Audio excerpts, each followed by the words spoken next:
Welcome to Around the Writer's Table, a podcast focusing on the crossroads of creativity, craft, and conscious living for writers of all ages and backgrounds.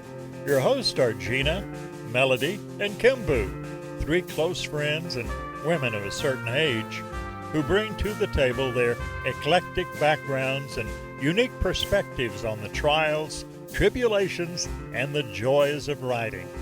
So pull up a chair and get comfortable here around the writer's table.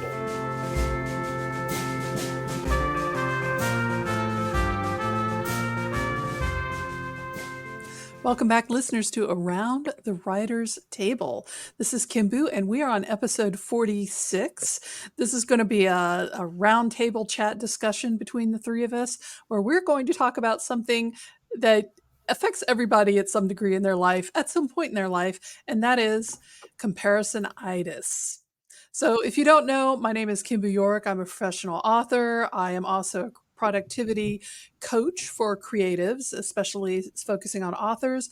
I run the 1 Million Words Club, which is a Discord membership group that is supportive for authors to be productive and hit their word counts or whatever goals they are, whether they're professionals or amateurs or fan fiction writers. Everybody's welcome.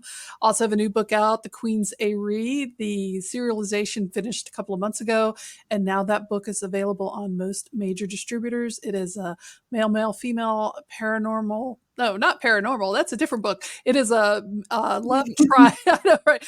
What book am I talking about? It's a love triad fantasy book, and so you can check that out anywhere. That's me, and so I'm going to turn it over to one of my co-hosts, Melody, to introduce herself, and then we'll smoothly slide into Gina Hogan Edwards, who's going to get us off the ground running, talking about comparisonitis. So, Melody, who are you, my friend? Who am I? Where am I from?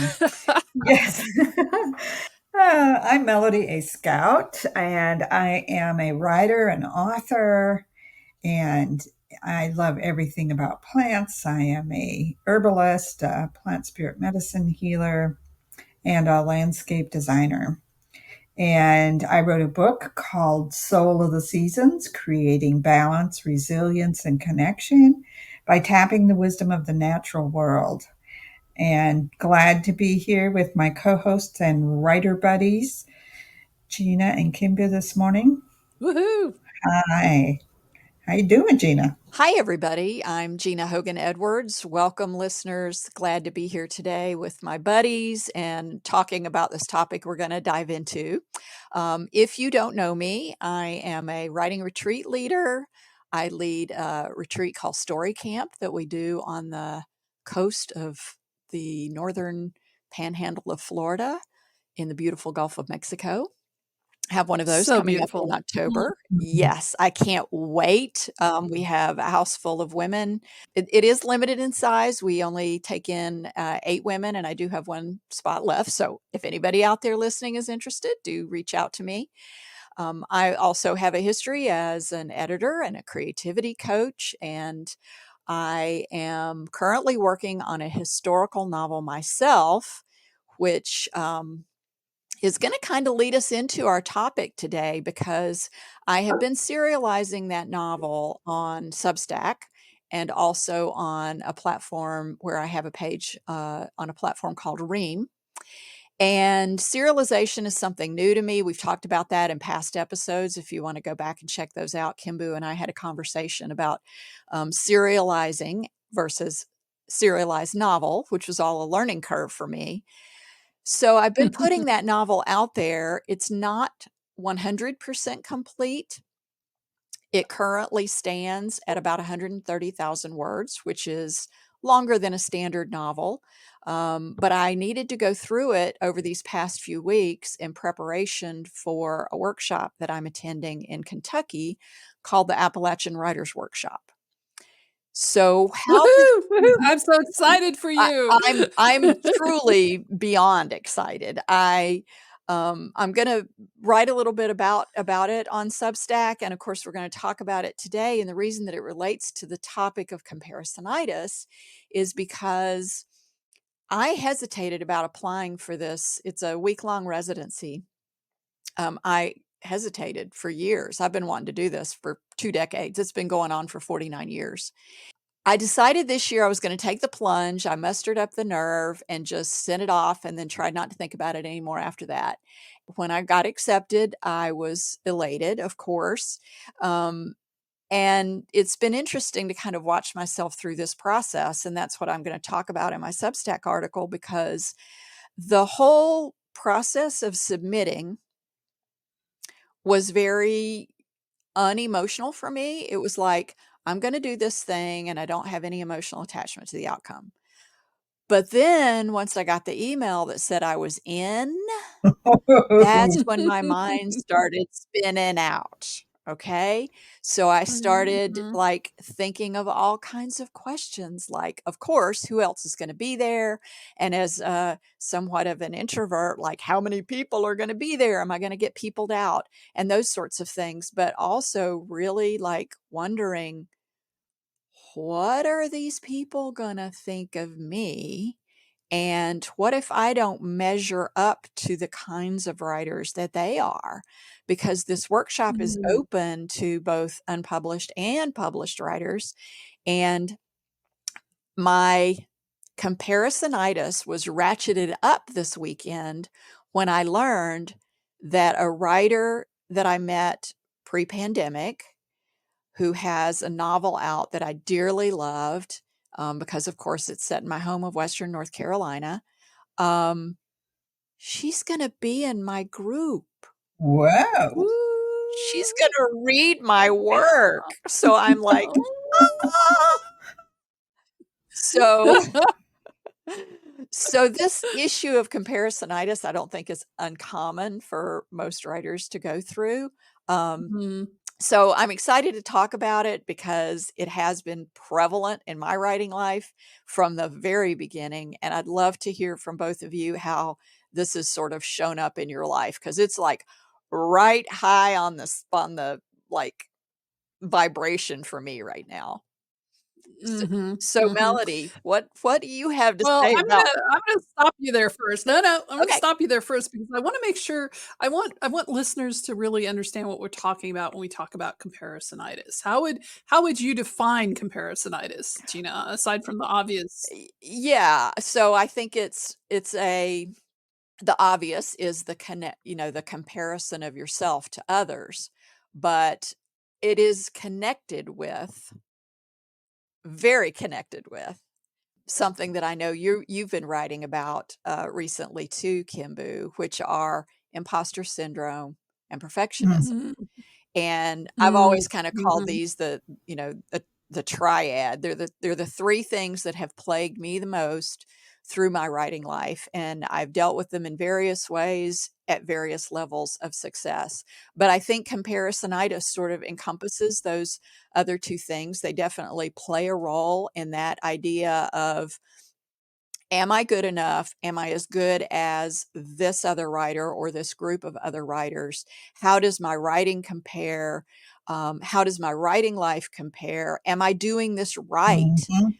Am I mm, doing this in a way that they're going to look at as weird or wrong? Which has been because I've taken the leap of sharing this novel in a serialized form on Substack and Ream, which is still a very new way for us to share our work, right? It's a very new mhm, yeah. approach to writers engaging with readers. I have to ask myself, are they going to look at that and go, what the heck is she doing? And so comparisonitis, lives in the root of that word comparison, and it is every way and every imaginable turn you can take of comparing ourselves to Mm. others.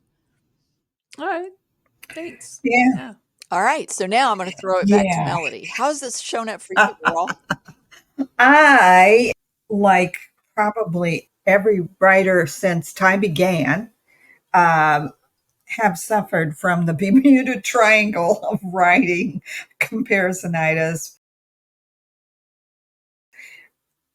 perfectionism, and imposter syndrome. and definitely during the writing of my book, because it was about a system of balance and harmony that masters have studied for 23 centuries.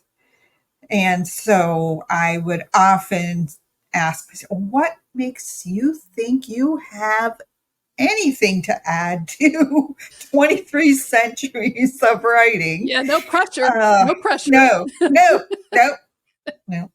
And then, the comparisonitis and how does this measure up to authors that I respect and admire?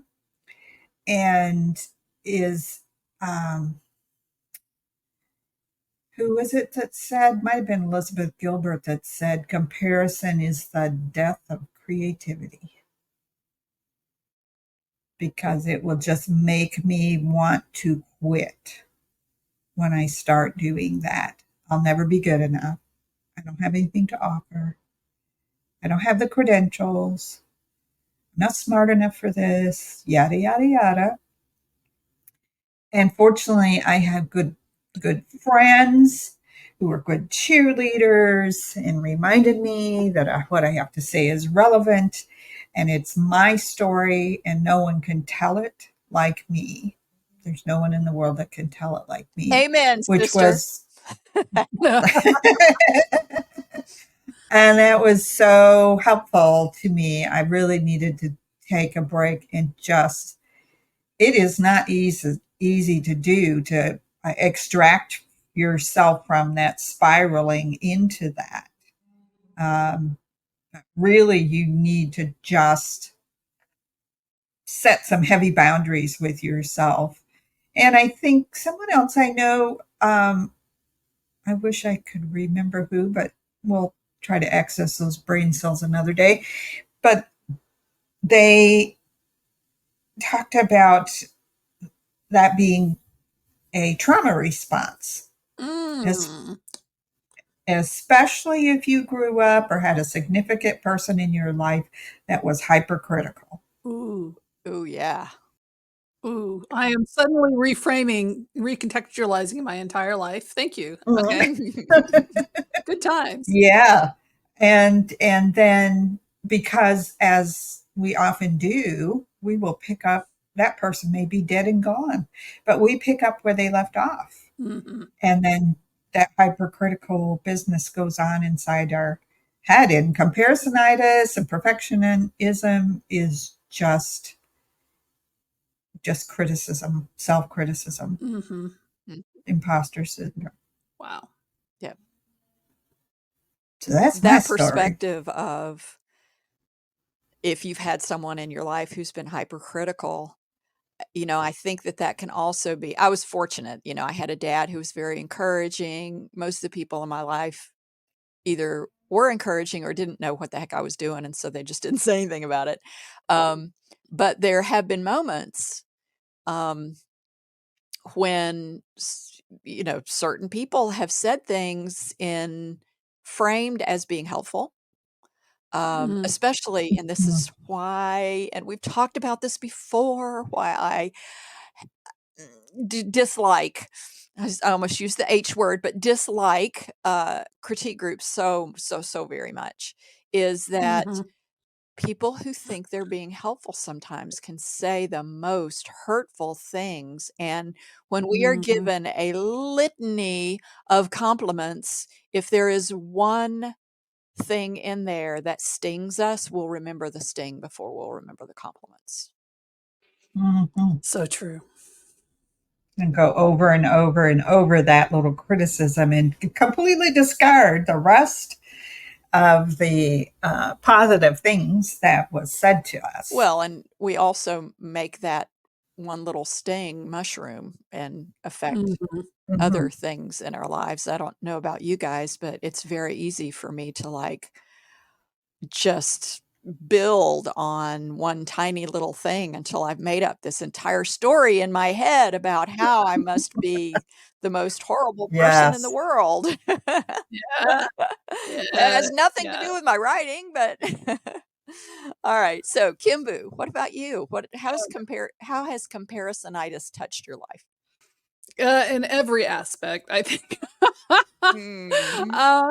Yeah, so comparisonitis definitely touched my life in every aspect, but in writing specifically, it has, it's kind of funny in that it has mostly affected me on the publishing side because while, yeah, perhaps I sound a little arrogant, I'm usually pretty confident about the stories, like, I may not think it's a great idea at first, or I may hit a point in the story where I think it's all crap and it just needs to go out the window. I think everybody does that, Yes. but by the time I get to the end of a story, I'm usually pretty confident about it, and what I tend to fall into is looking at authors who have more sales or who are more popular or who have a big fandom. And for me, comparisonitis really shows up a lot as FOMO, fear of missing out. Because I Mm. think they're Mm. getting something that I'm not getting, that I'm not going to get, that they're better at that thing than I am. And so I'm missing out on all the opportunities and the chances and the things that I want. Wow. Yeah, yeah, Wow. it's Wow. That I find that fascinating because I'd never equated comparisonitis to FOMO, but it makes perfect sense. Perfect sense. Mhm. Like, is that writer Yeah, living a life different from the one that I'm living? So I'm comparing that, and is what she has better? Am I missing mhm, something that would, right, like, fulfill me or, make me the bestseller right. or whatever? Yeah. Is my writing good enough that people are gonna want to create a fandom around it, which is really a personal goal of mine, like, that's just I would love that. And so I see these other writers who have, like, rabid fans, and it's the FOMO, fear of missing out. I'm, like, missing out on this part of life that I really, really want, and then the other imposter syndrome and perfectionism and that all stuff starts really rolling onto the scene to beat me up. uh, Yeah, yeah, along with yeah, some maybe jealousy and envy. That's right, I yeah, find myself stepping into that. Well, they mhm, had this and this and this, and uh, gosh, why don't I have that? right, Right? right. So for me, comparisonitis is very much linked to those elements of it because I don't have like I don't. Yeah, sometimes I come up to a writer and I'm just like, oh man, if I will never be able to write that well. I will just never be able to write that well. And there was and this is true even in fan fiction. I was reading a fan fiction last night that's in the Grandmaster of Demonic Cultivation fandom. And there's a sentence there where the character says, and I'm paraphrasing at this point, but he says he was up against this massive supernatural creature, this massive dragon, and they was trying to talk to it.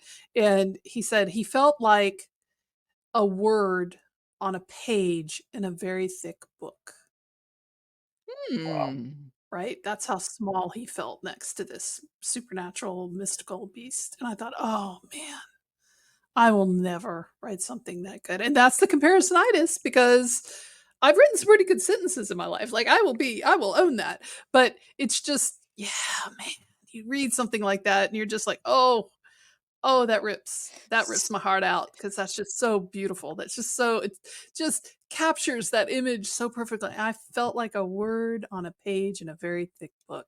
How inconsequential that must be. So It's like, how oh, how can we turn that comparison into mm, a learning opportunity instead? So, oh, like, these learning opportunities, gross. eek. Ugh. I'm so tired of learning Yeah. opportunities. Come on, man. I know, I know. Well, a couple of things that Yep. both of you have said is that question came up in my head, obviously, as I'm listening to you, Kimbu, of, how can we uh, take those moments when we see something someone else has written and we go, "Oh, I can never write like that." as a way to learn our craft better. But also, I'm just intrigued about that connection that Melody made between FOMO and envy. It's like Mm, they're mm, definitely partners in some way, I think. And mhm. again, Mhm. I'd never really thought of them in those terms, which is one of the reasons why I love having these conversations with you guys.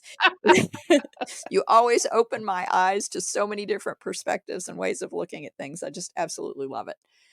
So I'm curious from both of you how you have navigated, like, are you able to recognize when this comparisonitis is surfacing, and what do you do when it happens, if anything? Like, I think for me, it has been a very long ongoing lesson in mindfulness, mhm, being aware, and I think Melody would echo this in the sense of Mhm. being aware of your body, being aware of where you are in the world, being aware of how you feel, what your emotional temperature is.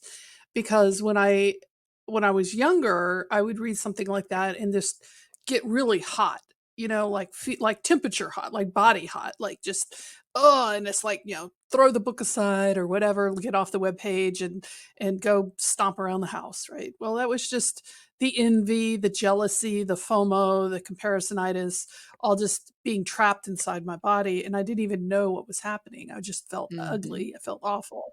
So when I read something like that now, the sentence that just knocks my socks off in an excellent story overall, I just like, "Oh, I know what this is. This is me comparing myself to someone for no reason." Like, "Oh, this is what this emotion is," and allow myself to process it. So, that's a very, you know me, I'm not all that woo-woo, but it's a very down to earth. I think mindfulness is a very practical approach to so many things in life, and being mindful of what you're feeling, where that emotion is coming from.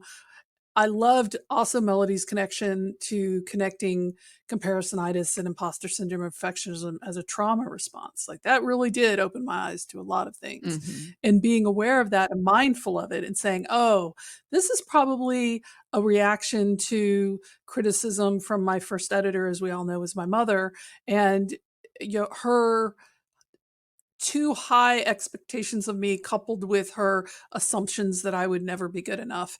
And so all of that, wiggling around, when I'm aware of it, when I can process those emotions, then I can get some distance from it. And I can say, yeah, maybe I never will write a sentence that good, but I write some pretty good sentences and I write some pretty good stories. So, I think that'll do for now. That'll do, mhm. pig. That'll do. Yeah, so flipping that script in your head about what you're telling yourself. Yeah. Yeah, Yeah. for Mm. sure. And being aware of this response, like, yeah, that's an important part of it for me. That's Mhm. how I've Big learned time, over the years. big time. Yeah. Thank you, Kimbu. What Yeah. about you, Melody? Well, I like that, Kimbu, and I want to build on it a little bit. That self awareness is really important. We've talked about this in other podcasts. Um, Being aware and grounded in yourself helps you become more aware and grounded in your writing. And I know how it feels in my body when I receive criticism, whether through myself or someone else, that feels destructive or helpful. There is a marked Mhm. difference I feel in my body. And I will say, no one has ever criticized me more harshly than myself, Mm, mm, ever. Yeah. Yeah. Um, I I will go on and on and on and on about it. So I have to, when I notice myself doing that, I do need to take a pause and become the observer, the non judgmental observer, and say, well, look at you doing that. Isn't that interesting? What's going on with that? mhm, Mhm. You know? And maybe the thing that I do need to do is express some frustration, express some disappointment, whatever it is that's coming up that makes me feel vulnerable, because when I'm feeling vulnerable is when I'm more susceptible to that type of behavior. Mhm. yeah.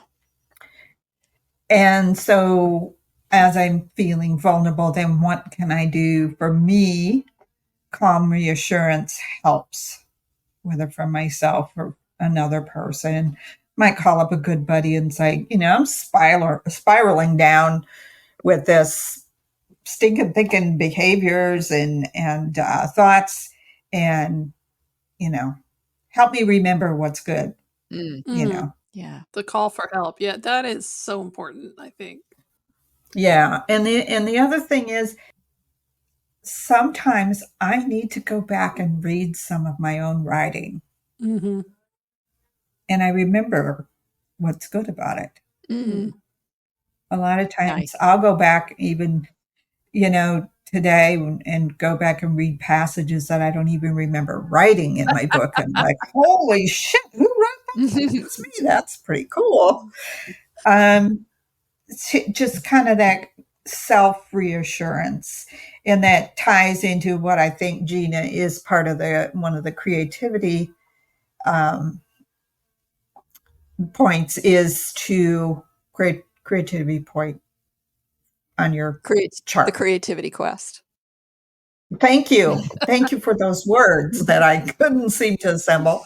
Um, and that is trust and verify. Mm. And the person I need to trust in most often when I'm feeling really vulnerable or doing that really negative thinking is I need to trust myself Mm-hmm.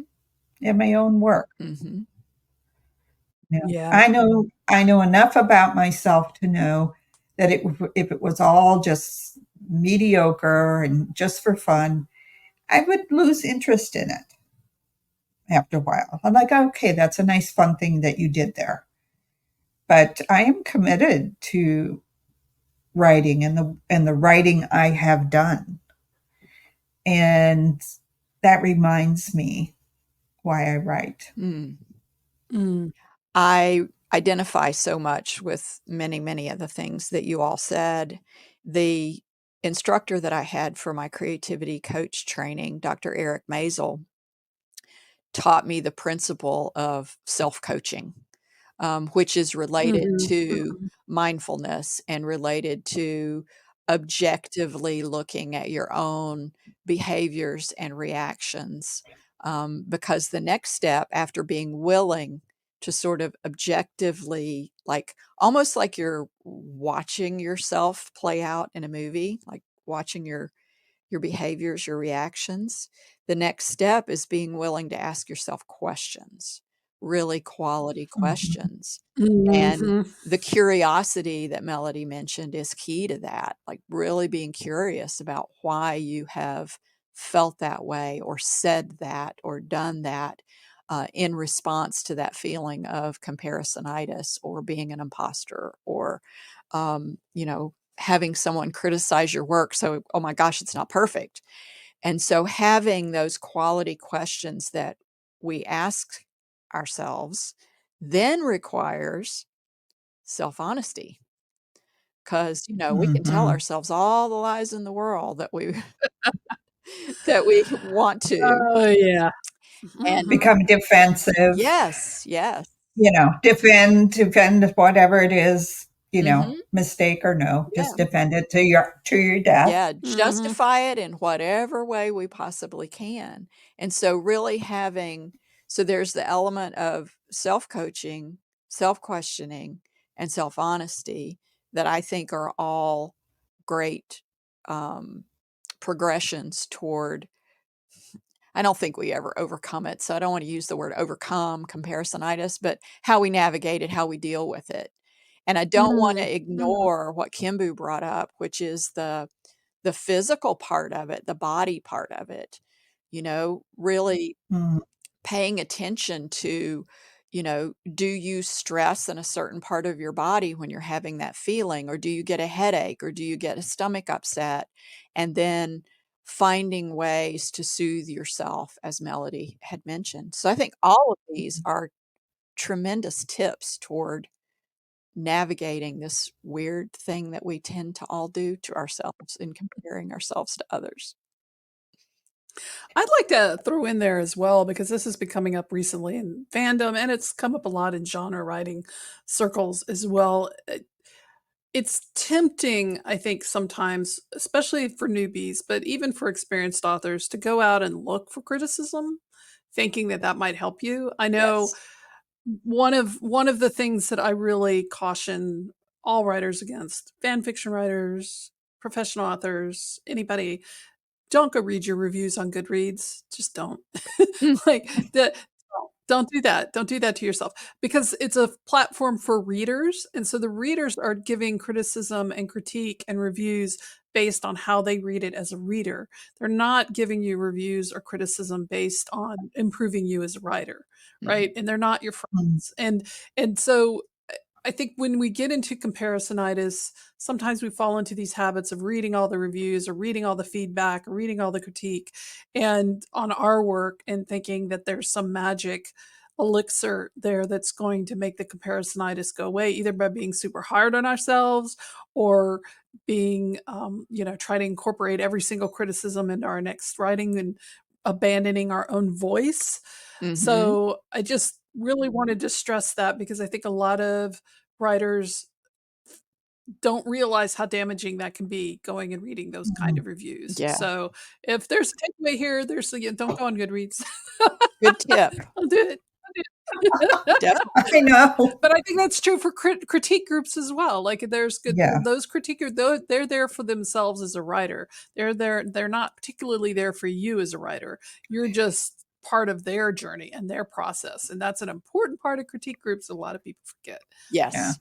Yeah. And trusting the people you Yeah. are entering into with this critique group. Mm-hmm. And I actually like critique groups, and I'm not super thin skinned. I have to watch now when I'm feeling vulnerable. I'm going to be way more thin skinned and less able to take criticism, because I feel like I'm grounded in what I know about it. And if Mm. somebody goes off on a big thing, I'm like, okay, there you go, go. That didn't have a lot to do with what I wrote, but go with your bad self there. And I also want to offer, don't underestimate the kicking and stomping around the room thing Kimball mentioned Mhm. earlier, Mhm. because if it's bringing up some feelings of frustration and irritation in you, you do need a physical expression with that. Mm. My grandsons, I personally like breaking things. It feels satisfying to me. Not everybody might do that. My grandsons like to kick cardboard boxes apart Mm. with Oh, great vigor. So I kind of like yeah, that idea. I have yeah, a bunch of yeah. cardboard boxes in the living room. Mm. Express.